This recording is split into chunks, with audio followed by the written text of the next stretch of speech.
এই সরকার তো সাংবাদিককে পাত্তাই দেয় না, জানেও না সাংবাদিকতা কাহাকে বলে, ইহা কত প্রকার। আর আমরা যারা রাস্তায়, আমার বুকে 22টা ছুরিকাঘাতের দাগ, রাষ্ট্রদ্রোহিতা এবং হাসিনা হত্যার দুটো মামলা। আমরা তো মাঠ ছাড়ি নাই। রসুল যুদ্ধের সময় রসুল বলেছিলেন যে তোমরা যারা সামনে অংশ নিলে তারা মাঠের কাজ করো, আর কিছু লোককে তিনি দায়িত্ব দিয়ে গিয়েছিলেন গিরিপথ পাহারা দেওয়ার জন্য। বলছে যুদ্ধে যাই ঘটুক তোমরা গিরিপথ ছাড়বা না। যে প্রেস ক্লাবে আমাদের অফিসে তালা লাগিয়ে দেওয়া হয়েছিল, আমরা রাস্তায় রাস্তায় ঘুরে বেরিয়েছি। এই সেই প্রেস ক্লাব যেখানে আমাদের সাংবাদিকদেরকে 15-16টা বছর মেম্বার হওয়ার অধিকার থেকে বঞ্চিত করা হয়েছিল। এই সেই প্রেস ক্লাব যেখানে বাংলাদেশের গণমানুষের অবিসম্বাদিত নেত্রী, জাতীয় ইতিহাসের তার চাইতে জনপ্রিয়তম নেত্রী আজ পর্যন্ত কি আবির্ভূত হয়েছে? সেই মহান নেত্রী দেশ মাতা বেগম খালেদা জিয়ার প্রচলিত যে ইফতার মাহফিল, সেই ইফতার মাহফিল করতে দিলে দুর্বৃত্তরা। সেই প্রেস ক্লাবে আমরা বর্ধিত সভা করেছি মাঠে, ঢাকা সাংবাদিক ইউনিয়নের। সেই প্রেস ক্লাবে আজকে এই মুক্ত সমাবেশে, মুক্ত মঞ্চে, মুক্ত আবহাওয়ায় প্রাণের আবেগ তো ধরে রাখা মুশকিল। তো আমাদের সাংবাদিক ইউনিয়নের নেতৃবৃন্দের কিছু অভিযোগ আছে। সেই অভিযোগগুলো কি? এক নম্বর হলো রাজনৈতিক দলগুলো আমাদের সাংবাদিক ইউনিয়নের মূল্যায়ন করে না ঠিক মতো। প্রথম কথা হলো যে রাজনৈতিক দলগুলোর বাইরে যে সংগঠনটি গত 17 বছর রাস্তায় ছিল, একদিনের জন্য রাজপথ থেকে সরে দাঁড়ায় নাই, সেই সাংবাদিক ইউনিয়নের মূল্যায়ন কি যথাযথভাবে হচ্ছে? এই সরকার তো সাংবাদিক ইউনিয়নকে পাত্তাই দেয় না।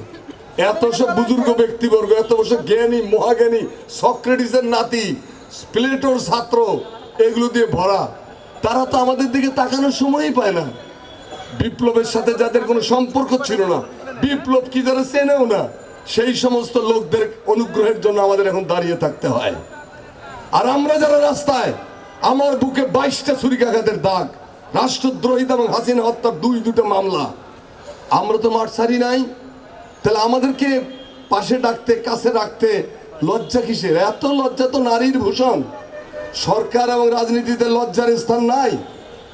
যাই হোক বন্ধুগণ, আরেকটা বিষয় আমি তো বুঝতে পারতেছি, আমাদের নেতা যেমন চলে আসছেন, আরো রাজনৈতিক নেতৃবৃন্দ আছেন, সেটা হলো 53 বছরের বাংলাদেশের স্বাধীনতা লাভ করেছে।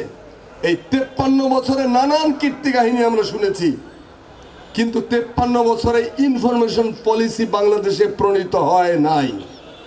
53 বছরে বাংলাদেশ চলতেছে আন্দাজে মান্দাজে। কালচার, যে কালচারে আমরা ইন্ডিয়ার কাছে সবচেয়ে বেশি মার খেয়েছি, সেই কালচারাল কোনো পলিসি বাংলাদেশের নাই। এডুকেশন, যে এডুকেশনে হাসিনার দালালরা, দোসররা, দুর্বৃত্তরা সবচেয়ে বেশি লালিত পালিত হয়, সেই এডুকেশন পলিসি 53 বছরও বাংলাদেশে হয় নাই। এই সমস্ত গুরুত্বপূর্ণ জায়গায় আজকে মনোসংযোগের দিন।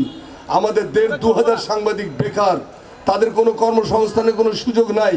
এক একটা প্রতিষ্ঠানের ঘাড়ে যাদেরকে বসিয়ে দেওয়া হচ্ছে, তারা আমাদেরকে চেনেও না, জানেও না সাংবাদিকতা কাহাকে বলে, ইহা কত প্রকার। তো এরকম কঠিন অবস্থায় আজকে আমরা এখানে উপনীত হয়েছি।